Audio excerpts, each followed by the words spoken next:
para este tal tema cual. te invito a mi otro programa que es No soy ángel ni demonio, que ahí sí Ah, vamos a tocar este tema sobre el operativo Independencia, bueno, que hay muchas personas que no saben la verdadera historia. Y aparte, tanto en colegios secundarios, universidades, adoctrinan con una mentira que generaron los gobiernos durante 20 años o más de 20 años. El sí, sí, tal ejército cual. argentino eh, inventó el acto heroico de Poltronieri. Bueno, mira, yo tengo una posición muy, mm, digamos, muy honesta con respecto a Poltronieri, que es la siguiente. Eh, yo lo conozco te voy a decir cómo lo conocí yo a Poltronieri. Nosotros acabamos de llegar al Cerro Dos Hermanas y teníamos que ir hasta el camino que iba a Wilder Ridge, donde habían dejado la munición para volver para llevarla al Cerro Dos Hermanas Sur, para lo cual teníamos que atravesar todo el Cerro Dos Hermanas Norte. La cresta del cerro, como dije antes, estaba ocupada por la primera y segunda sección de tiradores de mi compañía y la sección apoyo. Tres bajas, los subjefes, Mosquera, Pérez Grandi y el teniente Martela. Eh, en la base del cerro estaba la compañía B del Regimiento 6, cuya tercera sección, que también lo conté en el contraataque, que en realidad más que un contraataque ellos iban a reforzar las posiciones de la cuarta sección de la compañía nácar del BIM 5 en el Tumbledown y chocan contra los ingleses que acababan de ocuparlo. Eh, esta sección ocupaba en la parte de abajo, por decirlo así, o más abajo que nosotros, del Dos Hermanos. Entonces nosotros había que cargar toda la munición, era un trabajo muy pesado, muy desgastante físicamente, ¿no? Quien haya subido un cerro sabe que es difícil subir un cerro, es más difícil subirlo llevando una mochila, ahora imagínense llevando a hombro kilos y kilos y kilos de munición. Eh, Cuando yo llegaba a la sección de Villa Madrid, donde estaba Poltronieri, paraba y me tomaba unos mates. Parábamos para descansar y después seguíamos. Y ahí lo conocí a Poltronieri como un soldado vivaz, destacado dentro de la sección. Conté también del combate del 6 de junio. En ese combate del 6 de junio, cuando termina el combate, nosotros capturamos un montón de material al enemigo. Entre ese material, yo me hago con un anteojo de campaña británico de 20 aumentos. A ver, para que vos tengas una idea, el que yo tenía provisto era el que yo usaba, era un anteojo de campaña de 6 aumentos. ¿Sí? Este era de 20, era muchísimo más poderoso. 20 aumentos quiere decir que yo veo a 2 kilómetros un objeto como si lo estuviera viendo a 100 metros. Y además eran muy modernos, de goma, los nuestros que eran de la Primera Guerra Mundial, realmente, o de la Segunda, o sea, de los de la Primera y Segunda no hubo diferencia tecnológica en las cuestiones ópticas, pero con la lluvia se mojaban, ¿sí? Como se puede mojar cualquier vidrio de un auto sin parabrisas, a ver si se entiende. Estos tenían unos todo de goma, no le entraba agua y se podía ver muchísimo mejor. En una de estas oportunidades yo paro, es más, yo para dar el ejemplo, esa vez específicamente, me había cargado un cajón de 1.600 tiros de 7,62 yo solo, un cajón que se lleva por lo menos de a dos. Entonces, yo para dar el ejemplo a los soldados lo cargaba, cuando llego a la sección a la altura de la sección de Vigré, lo tiro al piso y paro a tomar un poco de aire. Y estaba hablando ahí con Vigré cuando llega corriendo Poltronieri y Poltronieri avisa que sobre el río Murrell, a la altura donde estaba el puente, que de mis posiciones era lejos, pero desde donde estaban ellos era cerca, no sé, 1000 metros, ponele, una cosa así, habría que medirlo en la carta exactamente. Él veía movimientos de tropas inglesas y la verdad que no se veían a simple vista, ni siquiera con los anteojos de campaña normales. Yo con mis anteojos de campaña sí los pude ver. Entonces a mí me llamó la atención no solo la vista de águila que tenía Poltronieri, sino, este, digamos, lo atento que estaba a cubrir su sector de observación y fuego y detectar el movimiento de los ingleses. Bueno, detectados los ingleses, se puso en posición una cohetera de Pucará, que había sido de algún Pucará que estaría averiado, destruido, lo que sea, y habían llevado, se les tiró a los ingleses y los ingleses salieron corriendo, se fueron.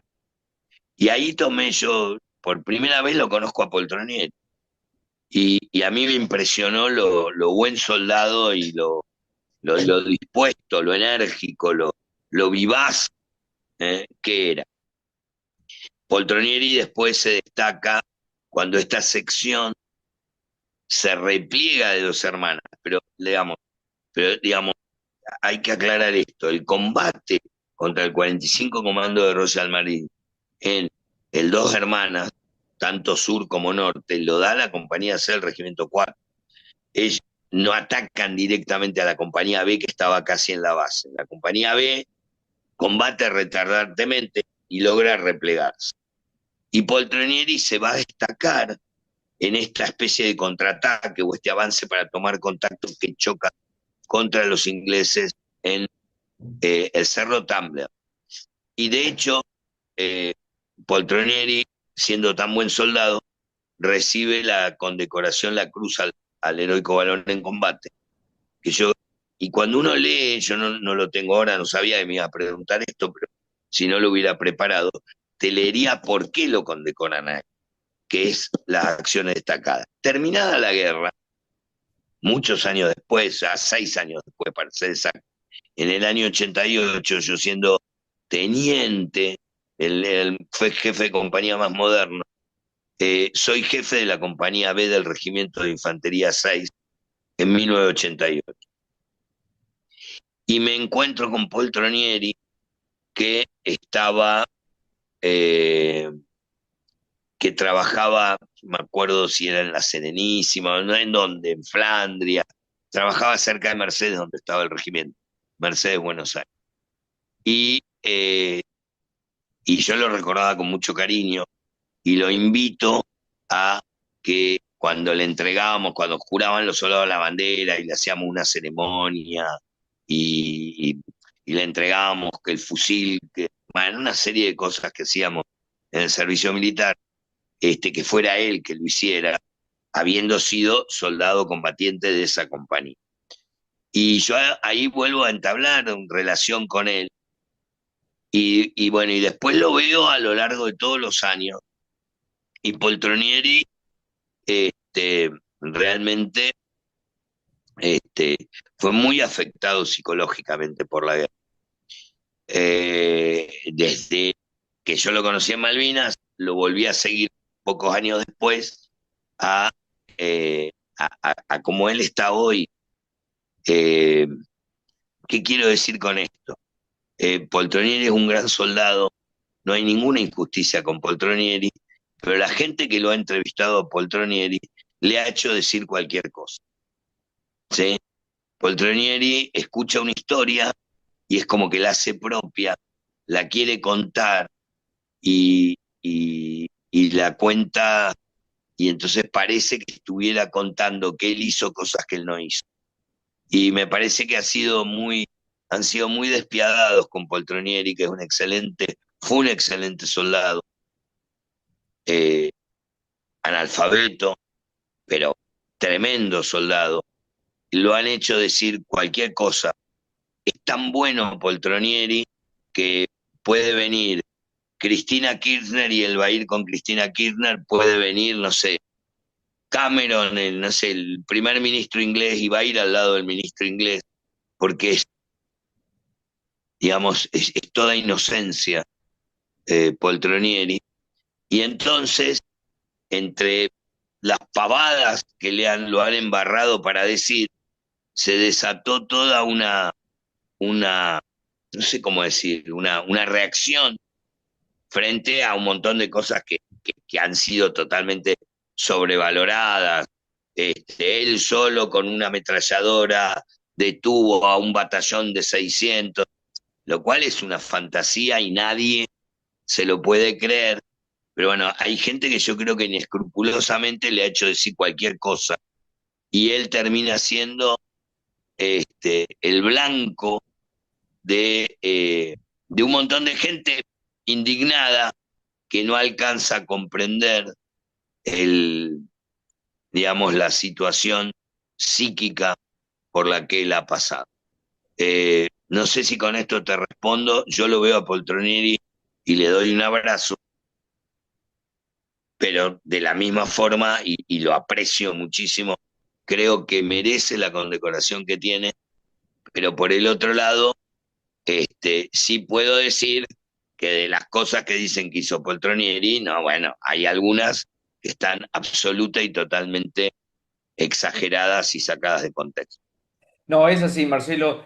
Tanto es así que yo sé perfectamente que él inclusive fue usado por su buena voluntad, un hombre muy humilde, por otros veteranos continentales para dar conferencias y han cobrado inclusive hasta han mandado a arreglar vehículos con el sacrificio de él y su propio dinero y él ha desconocido totalmente que lo estaban usando para esa causa.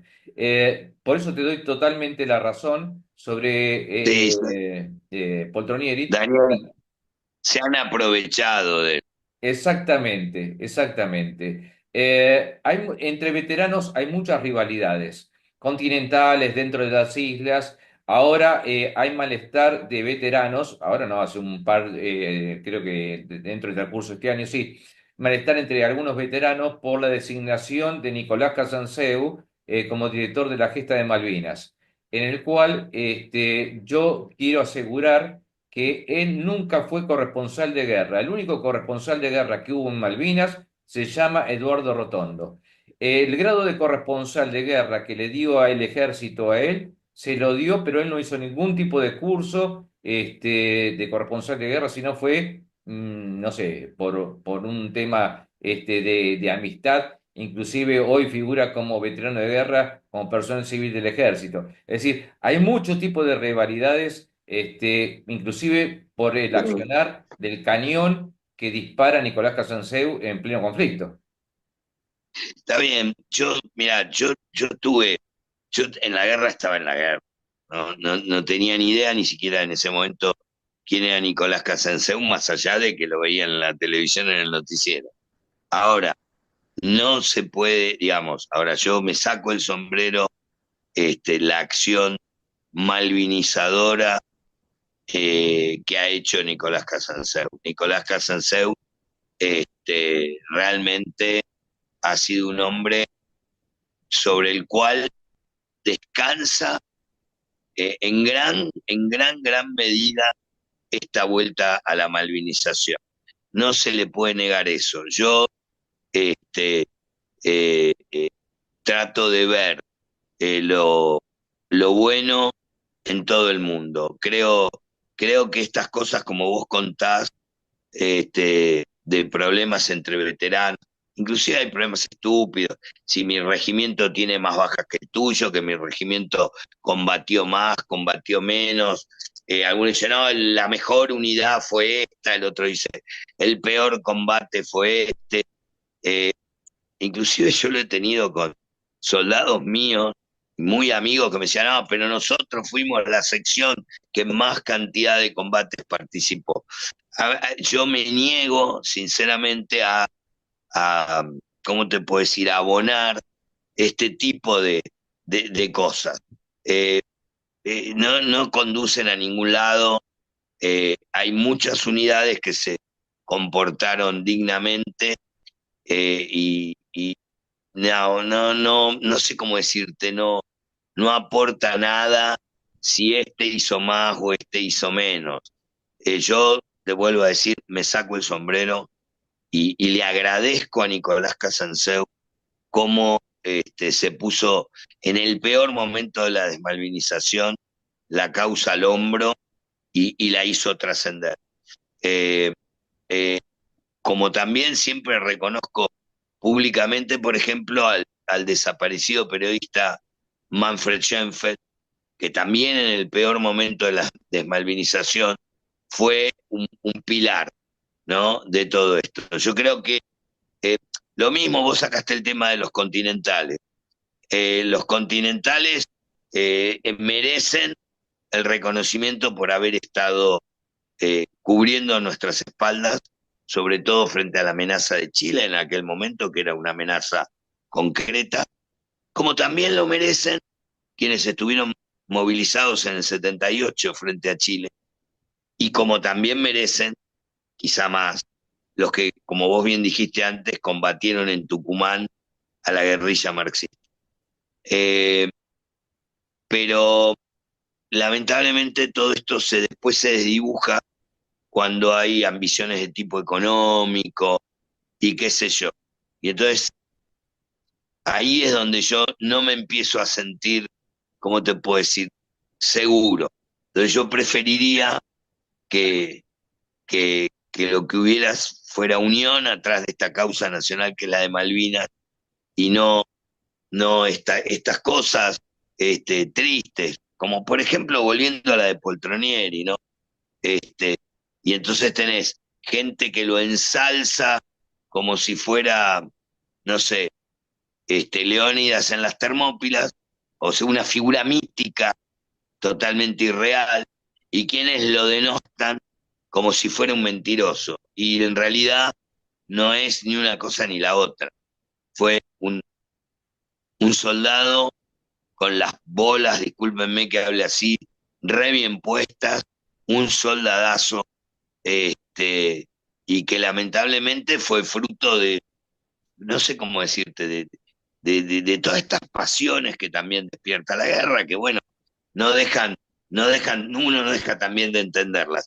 Y quizá un poco también es lo que pasa con Nicolás Casanseu, que tiene eh, sus amantes y tiene sus detractores.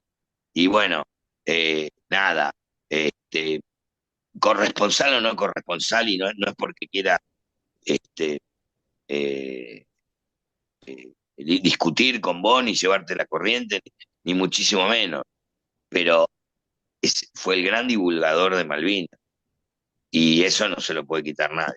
No, en eso tenés razón. Yo tengo muchas diferencias. Yo tenía muy buena relación con Nicolás, hasta que empecé a tener vínculos con Eduardo Rotondo y hay un conflicto entre ellos que me llevó a mí ser bloqueado por Nicolás. Yo era muy amigo de Alejandro Casanseu, el cual trabajamos Ajá. juntos en Despertarle al País con Daniel Mendoza. Hoy Nicolás y Marcelo, perdón, Nicolás y Alejandro están distanciados. No, en eso tenés razón, es el único periodista que continuó con el tema malvinización, y yo no lo discuto tampoco eso. Hay una pregunta que te quiero hacer por una foto que recorrió muchos lugares. Esa famosa foto tuya con una Mac con las tiras de ametralladora y un habano. ¿Dónde fue y cuándo fue? Bueno, no era un habano, era un cigarrillo. Y lo que tengo es mi fusil, no la maga al hombro. Eso en el Cerro Challenger, al volver de una patrulla. Mi sección cuando estaba en el Cerro Challenger tuvo una vida muy dura, porque estábamos como a 3 kilómetros de donde se distribuía la comida, o sea que había que bajar el cerro 3 kilómetros con los tachos y volver a subir 3 kilómetros, y la comida llegaba helada y comíamos una sola vez por día. Eh, Así que un grupo de tiradores hacía ese trabajo para poder ir turnándose, mientras otro grupo de tiradores daba seguridad a la posición y el otro grupo, generalmente conmigo, pero no siempre conmigo, salía a patrullar por el cerro, porque de donde estamos nosotros, prácticamente hasta Darwin no había tropas argentinas, o sea, teníamos 120 kilómetros de tierra de nadie. Y después íbamos rotando, ¿no? Y a la vuelta de una de esas patrullas vino esa foto que me saca mi encargado de sección y que nada, y que quedó ahí en Malvinas y encuentra un inglés y 20 años, 30 años después yo volví a recuperar y que muestra una cosa, ¿no? Porque esa foto, digo, más allá, lo que muestra también es otra parte de la guerra, que es la aventura que nosotros estábamos viviendo, que a veces se olvida. La, la guerra, por supuesto, es horror, es muerte, es destrucciones, es sufrimiento, es miedo, son privaciones, pero también tenía este otro rasgo de, eh, de que sentíamos lo que estaba haciendo. Y si vos mirás la foto, a mí se me ve feliz, porque nosotros, este, porque también nos divertimos en la guerra, digo, éramos jóvenes, estábamos en camaradería y como jóvenes hacíamos bromas y nada, y vivimos esa tremenda aventura que fue defender a la patria y la vivimos con alegría, o sea, como es la vida, ¿no? Ese cóctel de, de frustraciones, de dolores, pero también de éxitos y de alegrías, ¿no? Y bueno, la guerra es un poco poner, ¿cómo te puedo decir? En ay, como no me sale decirlo, pero juntar así muy apretadamente la vida toda presionada, ¿no? Así que, nada, esa es la historia de la foto, ¿no? No, nunca, yo ni me acordaba que me había sacado esa foto, apareció. La última pregunta, Marcelo, antes de ir al cierre del programa, que es la pregunta del millón. ¿649 o 632? Mira, yo creo que son 649 porque la gente que murió en el continente murió dentro de lo que era la guerra. Esto es lo que yo te decía antes de las mezquindades. Este, Me parece que justamente con quien dio la vida por la patria hay que ser amplio y no restrictivo. Es mi forma de verlo, este, y me parece muy mezquino que no sean 649. Yo tuve un compañero que murió en el continente al estar haciendo un reconocimiento en la costa y que creciera el subteniente Abraham de caballería, compañero mío, que muere digamos, se ahoga cuando crece, cuando la marea lo tapa. Eh, Me parece que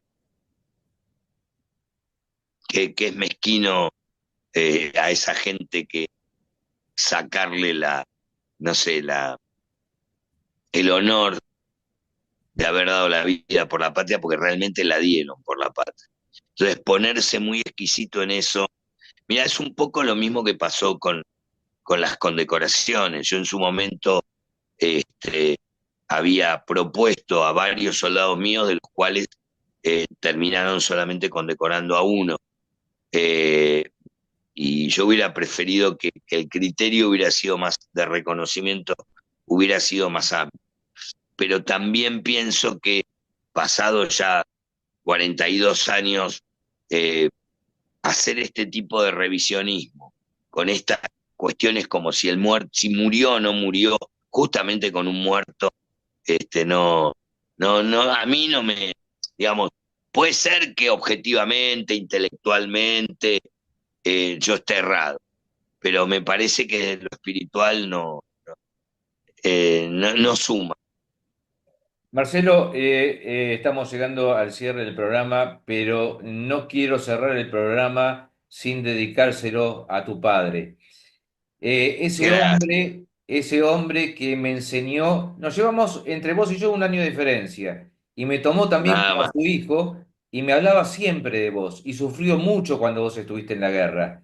Yo hablaba con él era amante de su Ford Falcon, y mientras que lo limpiaba, charlábamos y nos visitábamos, era muy amigo de mi madre, porque también mi madre era de la Armada y nacionalista como tu padre, y quiero dedicarle este programa a tu padre, Gracias, gracias. porque yo te he visto a vos desde muy jovencito, desde cadete, nos volvimos a reencontrar en la despedida de Mucho tu tiempo. padre. Ahí lo conocí a Francisco, el cual sigo teniendo de vez en cuando contacto con él. Vi a tu hermosa familia que formaste a través de estos años, y quiero felicitarte primero por el gran hombre que sos. Es un Ah, honor, y yo creo que tu padre, donde esté, me vas a hacer, eh, me vas a hacer emocionar, déjate de probar. yo también estoy emocionado. Donde esté, no se imaginaría nunca que iba a entrevistar a su hijo después de 43 años de aquel conflicto bélico que Argentina combatió no con Inglaterra, con la OTAN. Y Con para mí es un honor haberte tenido en el programa en esta oportunidad. Te voy a seguir persiguiendo el año que viene porque quedaron muchas cosas más, y te voy a invitar al otro programa para que hablemos sobre el operativo de Independencia, que tenemos que también seguir educando a nuestra sociedad y a nuestra juventud, que no es todo lo que se dijo durante todos estos años de mentira. muchas gracias, yo te agradezco en nombre de papá, porque papá vos te quería mucho y realmente eh, nada, mi viejo, mi viejo fue flor de hombre, realmente un ejemplo de persona y bueno, me emociona mucho que lo recuerdes. En serio, gracias. Mira, tantos años pasaron, cuando yo vivía en Palermo, ahí, en el mismo edificio que con tu papá, 4 pisos nos diferenciaban nada más de estar juntos, pero siempre hablábamos con él, y todo lo que yo hablé con él hasta el día de hoy lo llevo dentro mío. Por eso me emociona nombrarlo y hoy entrevistar a su hijo, después de tantos años, que yo recuerdo aquel Marcelo Chambías Prat, que era tan jovencito cuando lo venía a ver, con uniforme de cadete, salía del colegio militar y lo venía a ver a su padre. Gracias, Daniel, gracias. Me estás haciendo emocionar. Bueno, Gracias. no te emociono más porque yo también me voy a emocionar. Ya estamos grandes, no viejos, ya estamos grandes. Estamos bien. Así que te invito al otro programa, No soy ángel ni demonio, para hablar sobre el operativo de Independencia y tu actividad, como abogado, vinculado, al tema de la injusticia democrática que estamos viviendo después del año 83. Tus últimas Muchas palabras, gracias. Marcelo.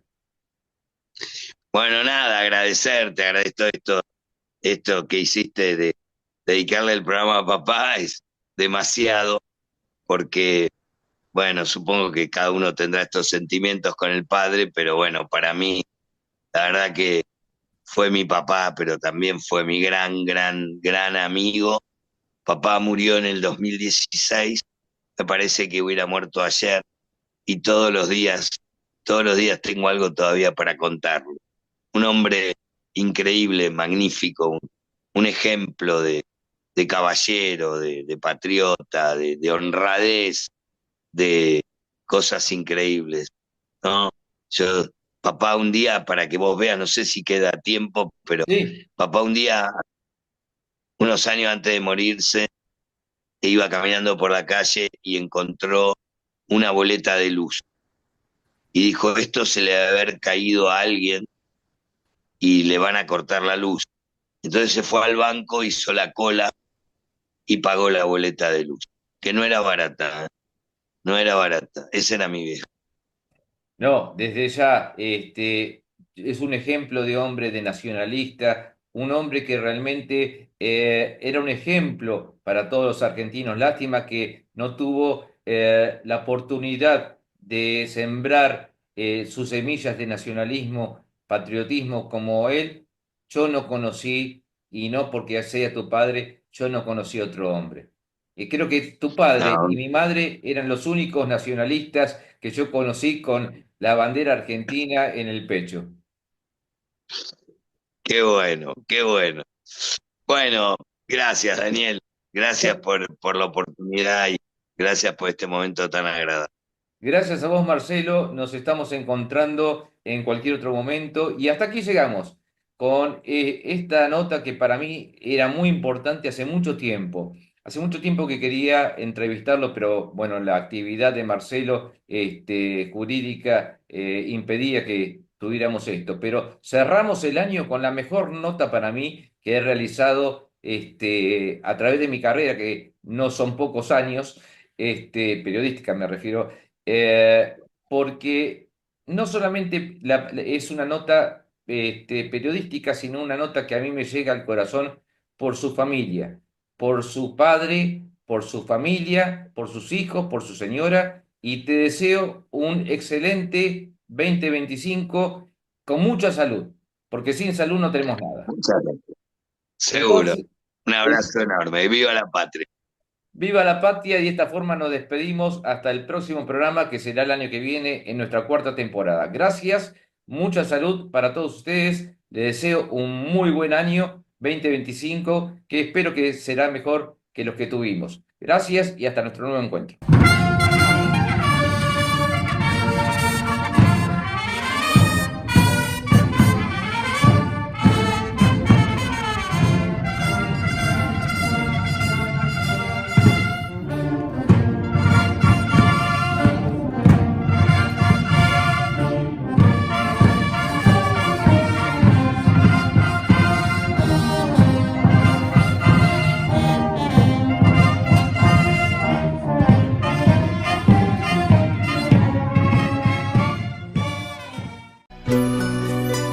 El 10 de junio se conmemora la reafirmación de la soberanía argentina sobre las Islas Malvinas y el sector antártico.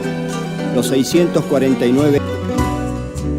En abril del 82 recobraron nuestras Malvinas. Un puñado de hombres lo logró con valor, honor y amor a la patria. Allí dejaron sus vidas por nuestra tierra querida, soldados, guerreros, gurises de esta bendita Argentina.